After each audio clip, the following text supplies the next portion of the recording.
Hello, बच्चों. Welcome to the concept classroom. I hope you all are doing good and great. Of course, in your studies too. So आज जैसा कि आप सभी को पता है आज है दशहरा. So आप सभी को कंसेप्ट क्लासरूम की टीम की तरफ से, मेरी तरफ से, आपकी बायोलॉजी मेंटर श्रेया की तरफ से दशहरे की बहुत बहुत शुभकामनाएं. So let's begin our chapter, which is class 10th chapter number 2, acid, base and salt. Okay. So let's start. Chapter 2 acid base and salt. इसका नाम बोर्ड पे लिखा हुआ है एसिड बेस और सॉल्ट. हमें इस चैप्टर में किस किस चीज के बारे में पढ़ना है बच्चों? एसिड के बारे में, बेस के बारे में और सॉल्ट के बारे में. अब देखो, इन तीनों चीजों की हिंदी तो आप सभी को पता ही होगी. क्या होती है? एसिड क्या होते हैं, बेस क्या होते हैं और आपके सॉल्ट क्या होते हैं. एसिड को बच्चों हिंदी में क्या बोलते हैं? एसिड को हिंदी में बोलते हैं अम्ल. ठीक है. बेसिस को बोलते हैं क्षार और साल्ट को बोलते हैं आपका लवण.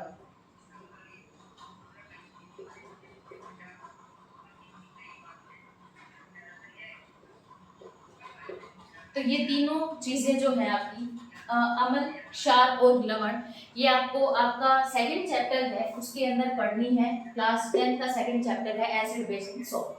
ठीक है. तो सबसे पहले हमको इसकी डेफिनेशन के थ्रू इसको आगे कंटिन्यू करना है. तो इसकी डेफिनेशन क्या रहेगी? डेफिनेशन में है बच्चों, substances that produces H positive ions और protons when dissolved in water. वो सब्सटेंस जो H पॉजिटिव आयंस को प्रोड्यूस करते हैं, वो सब्सटेंस जो H पॉजिटिव आयन को प्रोड्यूस करते हैं और प्रोटॉन्स को भी प्रोड्यूस करते हैं जब पानी में डिसॉल्व होते हैं, उन्हें आप क्या कहते हो? उन्हें आप एसिड बोलते हो. ठीक है.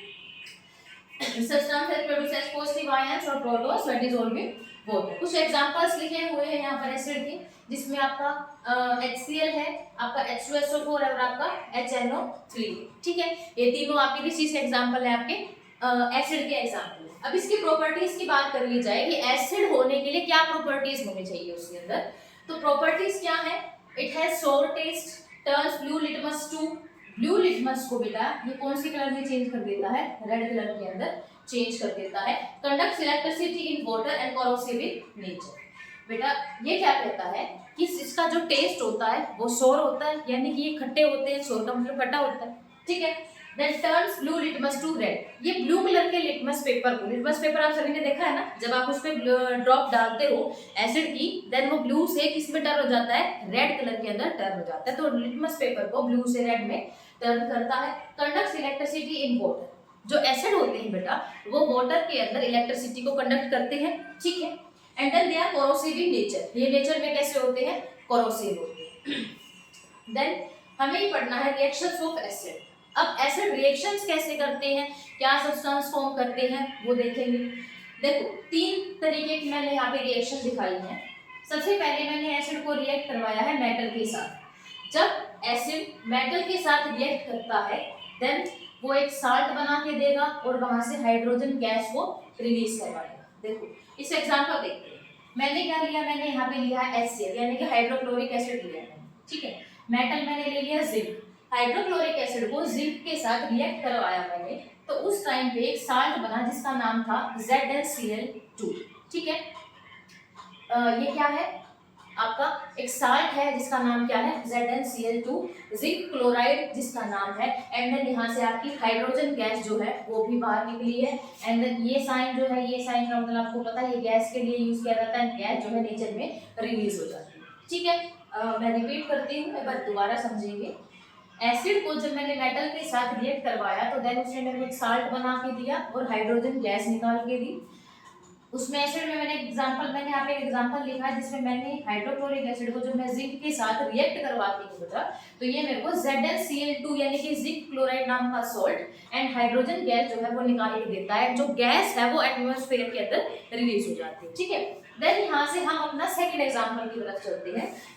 अब इसमें मैंने क्या किया? यहाँ पे मैंने एसिड को बेस के साथ रिएक्ट करवाया है. यहाँ पे मैंने एसिड को बेस के साथ रिएक्ट करवाया है. एसिड को जब मैं बेस के साथ रिएक्ट करवाती हूँ बेटा, तो एसिड जब बेस के साथ रिएक्ट करेगा तो साल्ट और वाटर बना के देगा, जैसा कि यहाँ पे मेंशन है. ठीक है. साल्ट और वाटर की फॉर्मेशन करके देता है जब एसिड बेस के साथ रिएक्ट करता है. यहाँ पे वर्ड लिखा हुआ है न्यूट्रलाइजेशन। यहाँ पे यानी कि न्यूट्रलाइजेशन वर्ड से मतलब क्या है कि मैंने न्यूट्रल वैल्यू में दोनों चीजों को लिया है, एसिड को भी और बेस को, ठीक है ना।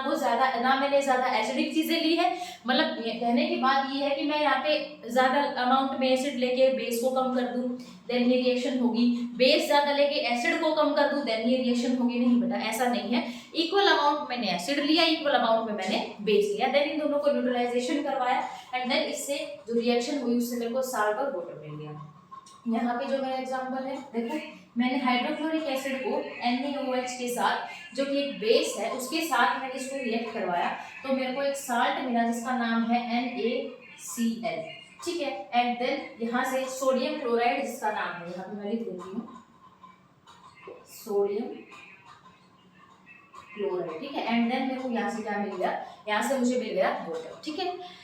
देन इसके बाद थर्ड जो मेरी रिएक्शन है उसमें मैंने क्या किया है, एसिड को कार्बोनेट और बाइकार्बोनेट्स के साथ, कार्बोनेट या फिर बाइकार्बोनेट एक ही चीजें हैं दोनों, एसिड को मैंने बाइकार्बोनेट्स के साथ जब रिएक्ट करवाया तो देन मेरे को यहाँ से क्या रिलीज होता है, यहाँ से मुझे मिलता है salt, water and then CO2। What is CO2 बेटा? CO2 तो आप सभी को पता होगा, कार्बन डाइऑक्साइड। वैसे मैं लिख देती हूँ ताकि आप लोगों को यहाँ पे कोई क्यूरी ना रहे, ठीक है, कि CO2 क्या चीज, कोई अलग चीज तो नहीं है, वही कार्बन डाइऑक्साइड आपकी जो आप वैसे भी पढ़ते हो, ठीक है। तो जब मैंने एसिड को किसी कार्बोनेट बाइकार्बोनेट के साथ रिएक्ट करवाया तो एक साल्ट बना, एक वाटर बना और एक आपकी कार्बन डाइऑक्साइड बनी, ठीक है।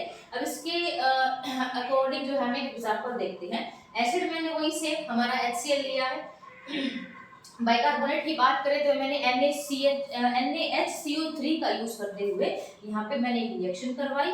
सबसे पहले क्या मिला था मेरे को, साल्ट। तो देखो यहाँ से ये Na रहा आपका, ये Cl रहा, ये Na और Cl आपस में कंबाइन हो जाएंगे, ये NaCl यहाँ पे कंबाइन हो गए, जो कि क्या बनाते हैं, जो कि एक साल्ट बनाते हैं जिसका नाम होता है आपका NaCl यानी कि आपका सोडियम क्लोराइड, जिसका नाम है आपका टेबल साल्ट, जिसको आप नॉर्मली घर में यूज करते हो, आप NaCl खाते हो, ठीक है। देन आपके यहाँ से जैसा कि सेकंड में बताया था कि मैंने वाटर रिलीज होगा, तो यहाँ से देखो बेटा, यहाँ से वाटर रिलीज हो गया एंड देन ये आपकी CO2 जो है, ये आपकी गैस बाहर की तरफ रिलीज हो गई, क्योंकि बेटा गैस जो है वो कभी भी इनसाइड प्रेजेंट नहीं होगी, वो एटमोस्फेयर के अंदर रिलीज हो जाएगी, ठीक है।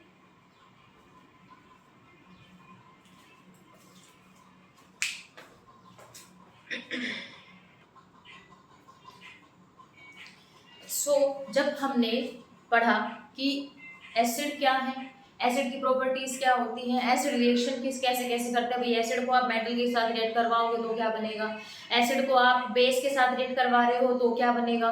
तो इस तरीके से हमने क्या क्या चीजें पढ़ी कि भाई एसिड जो है वो काम कैसे करता है, ठीक है। अब हमें पढ़ना है बेस, कि भाई बेस जो होते हैं वो बेस क्या होते हैं, कैसे रिएक्शन करते हैं, वो सारी चीजें हमको यहाँ पे पढ़नी है बेसिस के बारे में।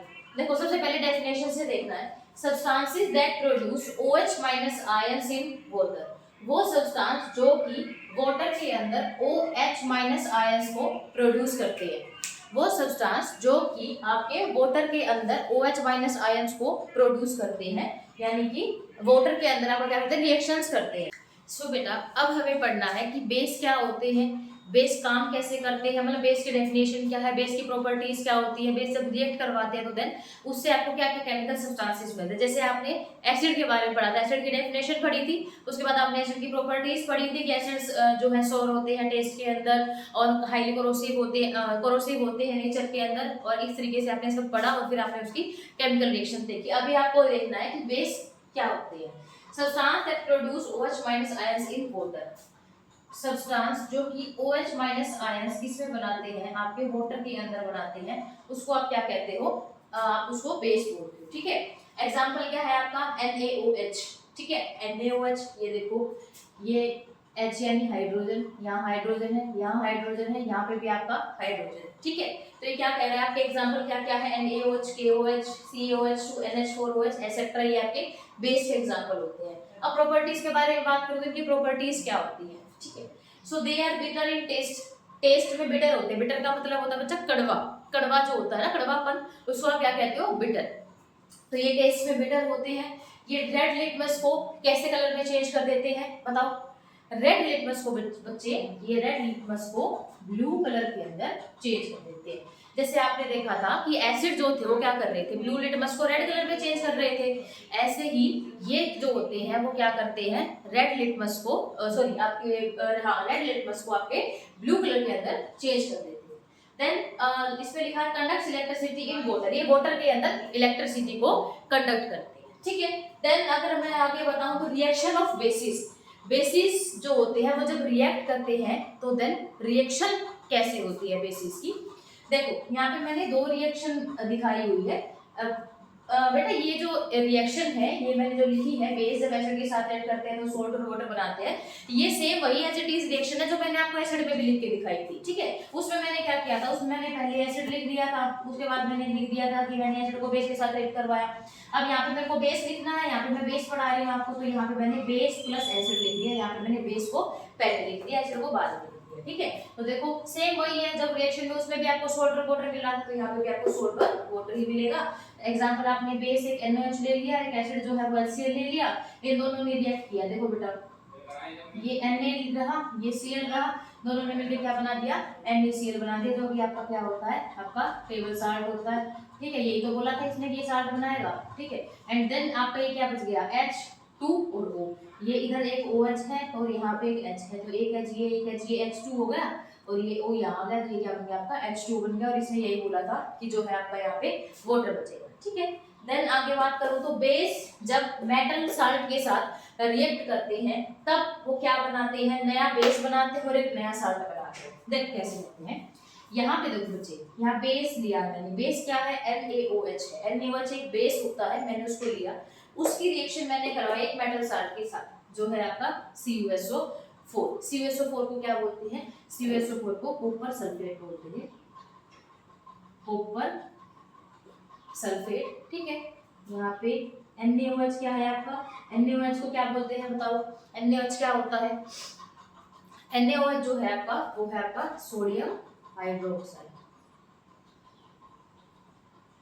Sodium hydroxide. जब ये दोनों रिएक्ट करते हैं तो देन एक नया बेस बना के देते हैं जिसका नाम क्या है, Na2SO4 एंड CuOH जो एक आपका साल्ट बन किया जाता है। वो NaSO4 क्या है, ये Na इस SO4 के साथ रिएक्ट कर रहा है, देन Na2SO4 बना के दिया इसने, एंड यहाँ से बन गया आपका copper hydroxide, copper hydroxide, copper 2 hydroxide का होता है ये इसको, copper 2 hydroxide, and this is Na2SO4, ये आपका हो गया सोडियम सल्फेट, ठीक है। बेस मैंने लिया NaOH, मेटल साल्ट CuSO4 के साथ रिएक्ट करवाया, Na2SO4 एक नया बेस बनाया, नया साल्ट बनाया जिसका नाम है CuOH2। ऐसे करके बेस जो है अपनी रिएक्शंस को शो करते हैं। सो अब हमें यहाँ पे पढ़ना है इंडिकेटर्स के बारे में कि इंडिकेटर्स क्या होते हैं। देखो बच्चों इंडिकेटर्स क्या होते हैं, आपने देखा होगा ना आपकी कार, बाइक, स्कूटी में, एक्टिवा में भी इंडिकेटर्स होते हैं। ये इंडिकेटर क्या होते हैं, आपको मतलब सिग्नल देते हैं ना कि भाई आप यहाँ पे रुको, चलो, स्टॉप करने के लिए, चलने के लिए सिग्नल प्रोवाइड करते हैं। तो यहाँ पे इंडिकेटर्स का मतलब क्या है, substance used to test acid and base, वो सब्सटेंस जिसको आप यूज करते हो ये टेस्ट करने के लिए कि ये एसिड है या ये बेस है। इन दोनों चीजों को टेस्ट करने के लिए जिस चीज की आप यूज करते हो, सब्सटेंस को यूज करते हो, उसको आप क्या कहते हो, इंडिकेटर्स बोलते हो, ठीक है। तो देखो यहाँ पे है आपका क्या, लिटमस। लिटमस में जब एसिड को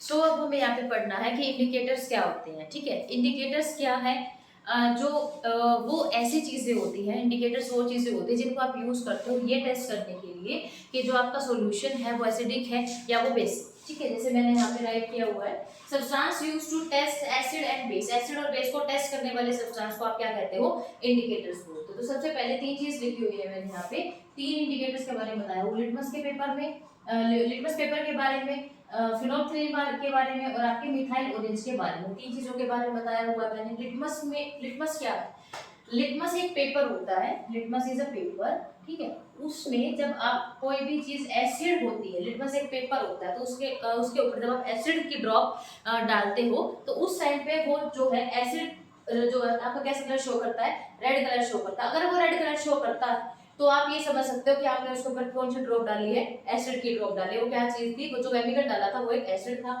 और उसी के ऊपर आपने कोई दूसरा केमिकल डाला और उससे उसको क्या निकल गया, उससे उसका कैसा कलर निकल के आया, ब्लू कलर निकल के आया। तो देन यहाँ से आप क्या समझोगे कि जो मैंने केमिकल डाला उस लिटमस पेपर के ऊपर वो क्या चीज थी, वो एसिड नहीं था, वो क्या था, बेस था। एसिड रेड कलर शो करता है लिटमस पेपर पे और बेस जो है वो ब्लू कलर शो करता है। आप इसको याद कैसे रखोगे, देखो यहाँ बी से बेस और बी से ब्लू। बेस जो है वो कैसा होता है, ब्लू होता है, और एक ब्लू के अलावा एक कलर बच गया जो कि आपका रेड है, और वो रेड कलर किसमें शो करता है, एसिड में शो करता है, ठीक है। इसके बाद है फिनोल्फथिलीन। फिनोल्फथिलीन क्या होता है, ये केमिकल है। अब ये केमिकल, इस केमिकल को आपने किसी चीज के अंदर मिक्स करा या डाला या कुछ भी कहीं पे इसका यूज किया, तो जब ये एसिडिक होगा ना, जब ये एसिडिक होगा तो कैसा होगा, जब ये कलरलेस हो जाएगा, ठीक है। और बेस होगा तो कैसा होगा, पिंक कलर का आपको शो करेगा। ऐसे ही मिथाइल ऑरेंज है, मिथाइल ऑरेंज जो है जब एसिड है तो देन कैसा कलर शो कर रहा है, रेड कलर शो कर रहा है। और अगर बेस होगा, इसके अंदर ये एसिड का काम नहीं होगा, ये येलो कलर शो करेगा, तो कैसा होगा आपका, ये बेस होगा। यहाँ पे वो उस टाइप पे एसिड नहीं होगा, वो बेस होगा, ठीक है। देन आगे आते हैं strength of acid and base. Acid और बेस के बारे में कुछ बातें बता रखी है कि एसिड और बेस जो आप पढ़ते हो वो दो तरीके के पढ़ते हो। देखो एक तो होता है आपका स्ट्रॉन्ग और एक होता है आपका वीक, ठीक है। एसिड और जो बेस होते हैं वो एक स्ट्रॉन्ग होते हैं और एक वीक होती है। देखो स्ट्रॉन्ग एसिड और बेस, स्ट्रॉन्ग एसिड और बेस क्या होते हैं, ऐसे एसिड और बेस जो कि कंप्लीटली आयोनाइज हो जाते हैं वाटर के अंदर, they are completely ionises in the water. Water के अंदर कंप्लीटली आयोनाइज हो जाएंगे, वाटर को कंप्लीटली आयोनाइजेबल बना देते हैं, ठीक है। पानी में आयंस मिलेंगे बहुत ज्यादा आपको, जैसे कि HCl, H2SO4 और NaOH। अब आप ये जानते हो ना कि आपका स्ट्रॉन्ग एसिड कौन सा होता है और वीक एसिड कौन सा होता है। तो स्ट्रॉन्ग एसिड और वीक एसिड जो है वो कौन से होते हैं, वो आप मेरे को कमेंट सेक्शन में मेंशन करके जरूर बताइएगा कि स्ट्रॉन्ग एसिड कौन से होते हैं और वीक एसिड कौन से होते हैं, ठीक है। देन वीक एसिड और बेस, वीक एसिड और बेस भी ये इसकी प्रॉपर्टी है, ये क्या होते हैं, ये पार्शियली आयनाइज होते हैं। ये तो कंप्लीटली आयनाइज होते हैं वाटर में, यानी कि पूरी तरीके से पानी को आयनाइजेबल कर देंगे, और ये पूरे तरीके से नहीं करेंगे, आधे तरीके से करेंगे, पार्शियली। इसमें आपके एग्जांपल कौन कौन से आते हैं, CH3COOC एंड NH4OH, ठीक है। देन इसके बाद यहाँ पे मैंने लिखा है पीएच स्केल। पीएच स्केल क्या होता है, पीएच स्केल 0 से 14 तक का होता है। ये मैंने बनाया हुआ है, ये मेरा पीएच स्केल है।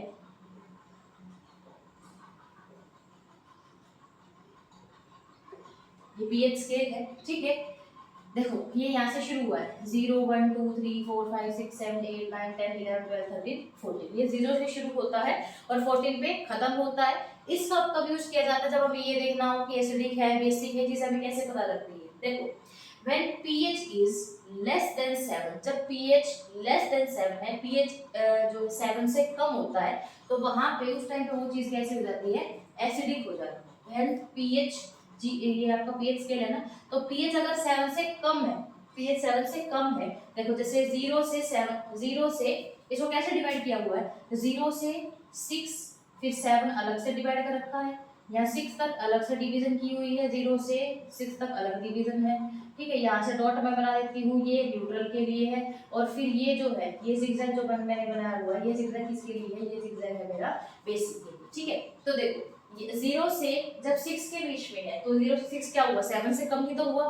तो ये क्या कहता है, जब 0 से 6 के बीच में ये स्केल लाइन करता है, तो देन आप इसको क्या मान सकते हो, देन उस टाइम पे आप क्या यूज कर रहे हो, एसिड यूज कर रहे हो, वो चीज आपकी एसिडिक है नेचर के अंदर। और अगर pH, ठीक है, तो एसिडिक हो गया। अगर pH ग्रेटर देन 7 है, अगर pH 7 से बड़ा है, ठीक है, 7 से बड़ा है, यानी ये 9 10 11 12 13 14 ये नंबर आता है, तो आप उसको क्या बताओगे कि वो कैसा है, बेसिक है, ठीक है, वो बेसिक है, जिसको आप एल्कलाइन भी बोलते हो। एंड देन ये कहता है अगर pH 7 के बराबर है तो देन वो न्यूट्रल है, वो ना एसिडिक है ना वो बेसिक है, वो आपका कैसा हो जाएगा, वो आपका बीच का हो जाएगा। इधर आपके एसिड, इधर आपके बेस, यहाँ पे आपका क्या है, यहाँ पे आपका बेसिक हो जाएगा, जिसको आप नंबर 7 से डिनोट करते हो, वो आपका क्या हो जाता है, न्यूट्रल हो जाता है। No acid no base neutral, pH, when pH is less than 7 it is acidic, when pH scale is less pH is more than 7 then it is basic, and pH is not less not more than it is 7 so it is neutral. ना वो acidic है ना वो basic है, वो अभी neutral है और उसका नंबर क्या रहेगा, pH is equal to 7. अब हमें पढ़ना है कि साल्ट क्या होते हैं. ठीक है, तो हमने क्या 3 चीज देखी थी हमारे चैप्टर में, एसिड, बेस और साल्ट. एसिड पढ़ लिया, बेस पढ़ लिया, और अब हमें पढ़ना है सॉल्ट. सॉल्ट क्या है? They are formed by the neutralisation of acid and base. जब आप एसिड और बेस को न्यूट्रल कर देते हो, उनके अंदर न्यूट्रलाइजेशन की प्रोसेस करवा देते हो. न्यूट्रलाइजेशन की जो प्रोसेस होती है वो क्या होती है बेटा, कि उसमें ना तो आपको एसिड ज्यादा लेना है और ना आपको बेस ज्यादा लेना है. आप बेस ज्यादा लेंगे तो देन वो सॉल्ट नहीं बनेगा, वो चीज कड़वी हो जाएगी. आप एसिड ज्यादा लेंगे तो उसका जो टेस्ट होगा वो कैसा हो जाएगा, बिल्कुल ही खट्टा हो जाएगा, सोर हो जाएगा, और जो प्रॉपर्टीज होंगी, केमिकली जो रिएक्शंस होंगी वो भी स्टेबल नहीं होगी. तो आपको क्या करना है, न्यूट्रलाइजेशन की प्रोसेस करवानी है, न्यूट्रल करना है चीजों को. किसको? आपको एसिड और बेस को. Formed by the neutralisation of acid and आपका बेस. एसिड एंड बेस की न्यूट्रलाइजेशन करनी है.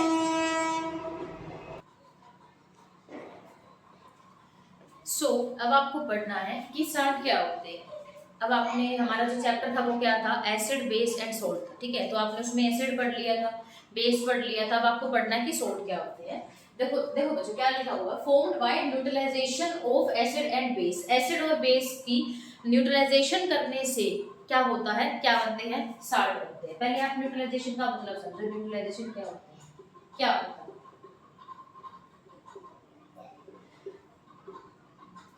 न्यूट्रलाइजेशन का मतलब होता है जब when acid and base reacts together, then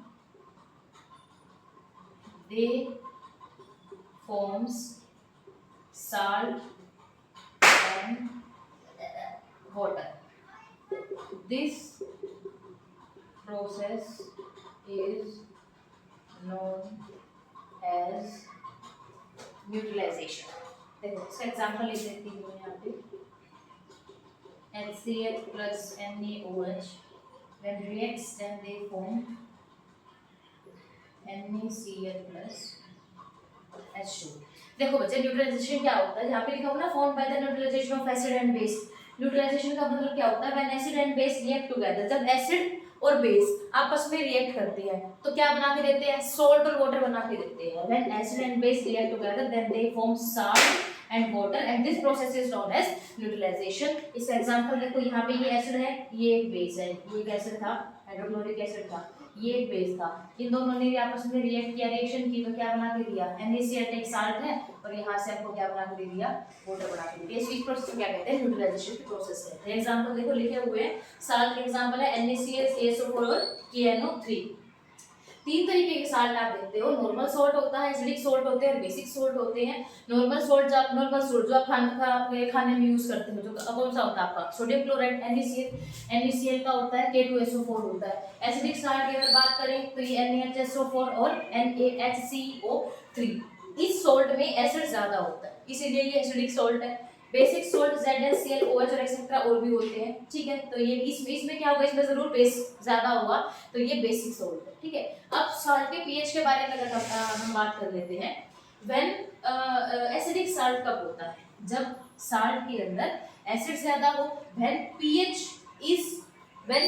pH is less than 7 then it is acidic salt. Example आपका NH4Cl है. When pH is more than 7 then it is a basic salt.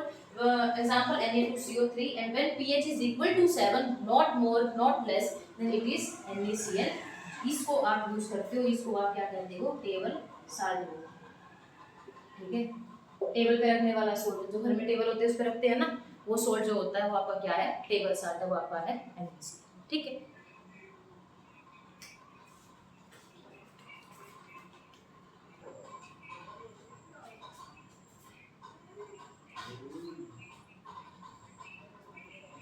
अब हमें पढ़नी है इम्पोर्टेंट सॉल्ट्स और उनके uses की. Important salt कौन कौन से हैं आपके और उनके यूज किस किस तरीके से है.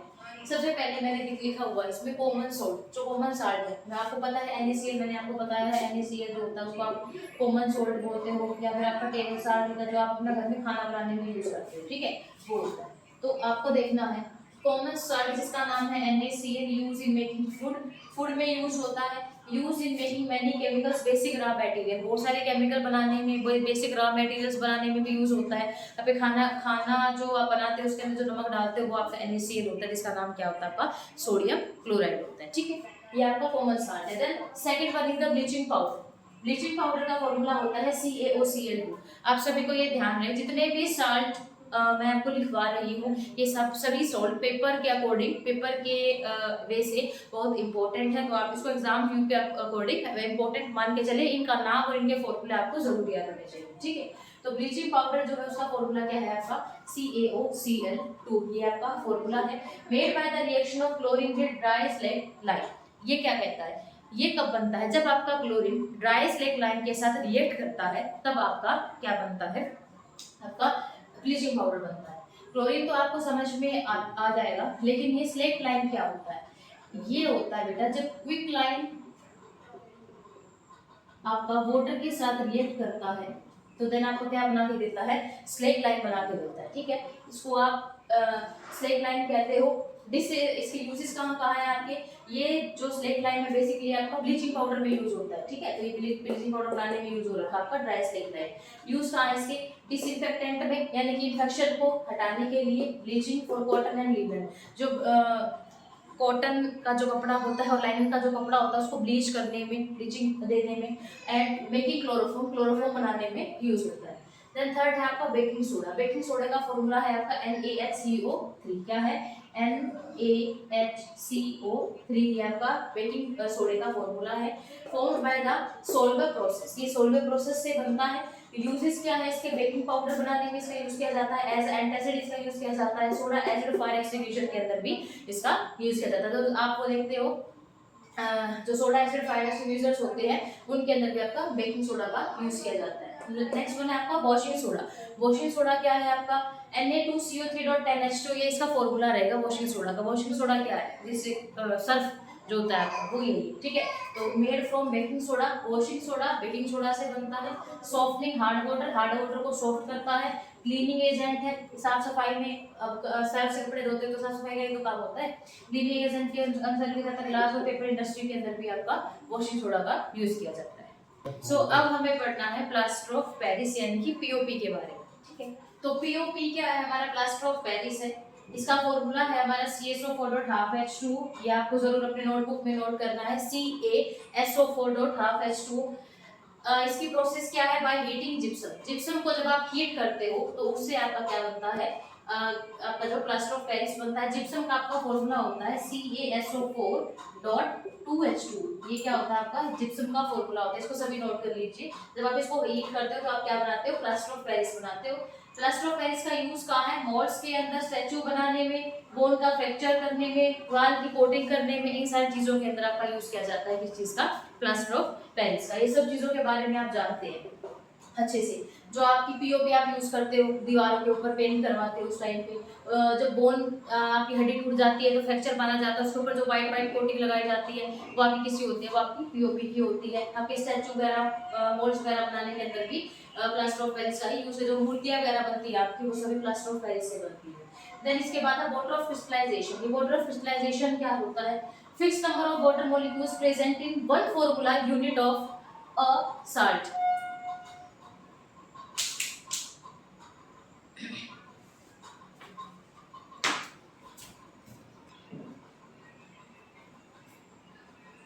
वाटर ऑफ क्रिस्टलाइजेशन जो हमारा टॉपिक है उसमें क्या बताया हुआ है, fix number of water molecules present in one formula unit of salt. One formula unit of salt जो है, एक साल्ट की जो आपने एक यूनिट ली है उसके अंदर जितना भी आपका H2O का लेवल प्रेजेंट है ना, जितना भी आपके वाटर के मॉलिक्यूल्स प्रेजेंट है उसको आपने क्या बोला है, वाटर ऑफ क्रिस्टलाइजेशन बोला है। And gypsum also contains water of crystallisation, जो जिप्सम है वो अपने अंदर, जो जिप्सम है वो अपने अंदर वाटर ऑफ क्रिस्टलाइजेशन को इन्वॉल्व करता है, ठीक है। कितने हो गए आपके H2O एंड 2 वाटर मॉलिक्यूल्स आपके कितने हो गए, 2 4 हो गए, ठीक है। सो इसके एग्जांपल कौन कौन से, CuSO4.5H2 जिसको आप ब्लू पेट्रोल बोलते हो, इसके अंदर कितने मॉलिक्यूल्स मॉलिक्यूल्स है आपके वाटर के H2O कितने मॉलिक्यूल्स है 5 है। Na2CO3 जिसको आप वॉशिंग सोडा बोलते हैं इसके अंदर आपके 10 मॉलिक्यूल्स हैं वाटर के।